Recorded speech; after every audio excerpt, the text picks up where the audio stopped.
JTF-2 is Canada's elite counter-terrorism unit, tasked with missions of the utmost national importance, including the targeted killing of high-profile individuals deemed to be terrorists and performing hostage rescues. When senior members of the military discovered at least 3 members of the ultra-secretive unit were participating in or supporting the convoy, they launched an investigation. Documents obtained by Global News show the military was aware that members of the unit were involved and expected the story to snowball in the media. 2 members of JTF-2 participated in the protest and appear on social media condemning vaccine mandates. Global News has learned that a JTF-2 officer was also transferred out of the unit after it was discovered he had donated to the convoy financially online. Sources say the 2 members who participated in the protest have since been released from the military. In February, Major General Steve Boivin, the commander of the Canadian Special Operations Forces, told Global News, "If the allegations are accurate, this is wrong, and it goes against Canadian Armed Forces values and ethics.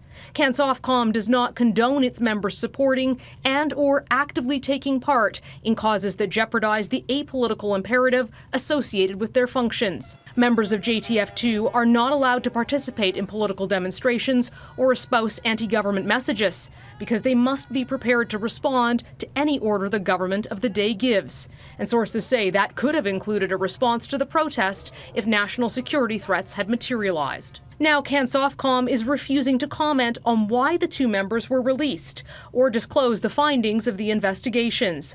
In a statement, the command says, upon learning of allegations that members of the Canadian Special Operation Forces Command supported the freedom protests in Ottawa, investigations were initiated. The results of the investigation will not be further discussed in order to respect the privacy of the former Canadian Armed Forces members. The pandemic put tremendous stress on JTF-2, like it did on so much of Canadian society.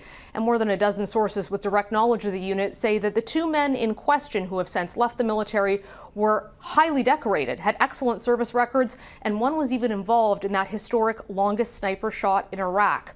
But things changed when the vaccine mandates came in, and it created significant social splits in the unit, which have created questions about culture and operational effectiveness, both of which many of the operators in that unit say the command needs to address.